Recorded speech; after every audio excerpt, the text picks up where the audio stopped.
নাসির মল্লিকের কাছে ক্ষমা চেয়ে বা সবার কাছে উপস্থিত ফরিদ ভাই আছে আমার প্রিয় বড় ভাই, তার কাছেও ক্ষমা চেয়ে তার প্রোটোকল ভেঙে আমি দু চারটা কথা বলি। এটা হচ্ছে আপনারা এই আজকের এই মঞ্চে দেখেন আমরা সবাই উপস্থিত আছি। অনেকের ভিতরে হয়তো ভ্রান্ত ধারণা থাকতে পারে যে আমাদের ভিতরেও কোনো গ্রুপিং আছে। আসলে আমাদের ভিতরে কোনো গ্রুপিং নাই। আমরা পিরোজপুর জেলা বিএনপির আহ্বায়ক জনাব নজরুল ইসলাম খানের নেতৃত্বে আমরা ধানের শীষের নির্বাচন পরিপূর্ণভাবে করতেছি। আপনারা দেখেন, আপনারা সবাই এলাকার সন্তান, আমিও এলাকার সন্তান, আমরা সবাই উপস্থিত আছি। হয়তোবা আমরা আমাদের এখন বয়স হয়েছে, সংসার আছে, ব্যবসা আছে, এই বিভিন্ন কারণে আমরা এলোমেলো থাকার কারণে এক জায়গায় বসে আজকে থেকে 20 বছর আগে যারা দেখছেন চা খাইতাম, আমি আর আমার খালাতো ভাই ফরিদা স্যার, ওই যে রেজাউল কবির রেজা বা নাসির মল্লিক, সবাই যার যার ব্যস্ততার কারণে একসাথে বসে চা খাইতে পারি না।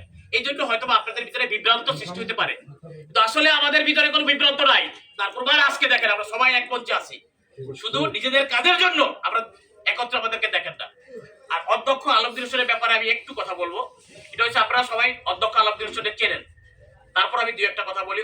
অধ্যক্ষ আলমগীর হোসেন হয়েছে এই পিরোজপুর জেলা সহ পার্শ্ববর্তী উপজেলা কোনো দানবীর নাই।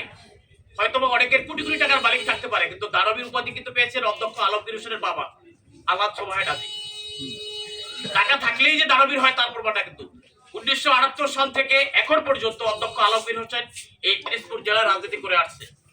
অধ্যক্ষ আলমগীর হোসেন যদি চাইতো বড় শিল্পপতি হতে পারতো, কিন্তু মানুষের সেবার কারণেই সে রাজনীতির সাথে জড়িত। অধ্যক্ষ আলমগীর হোসেন 5 তারিখের পরে সিরাপকাঠিকে ভালোবেসে রাত্র 2টাও কিন্তু সিরাপকাঠিতে আসছিল, আপনারা দেখছেন। তারপরে পূজায়ও আসছে, কিন্তু অনেক প্রার্থী যারা আজকে ভোট চায় তারা কিন্তু পূজার সময় সৌদি গিয়ে বাপ হয়ে বলে বসে আছিল। অধ্যক্ষ আলমগীর হোসেন কিন্তু আপনাদের দুয়ারে আসছে।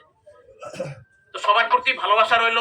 অধ্যক্ষ আলমগীর হোসেন ও নজরুল ইসলাম খানের পক্ষ থেকে একটা ধানের শীষের ভোট ভিক্ষা চাচ্ছি। আপনাদের সবার কাছে করজোড়ে অনুরোধ, একটা ধানের শীষের ভোট আপনারা ভিক্ষা দিবেন। আসসালামু আলাইকুম।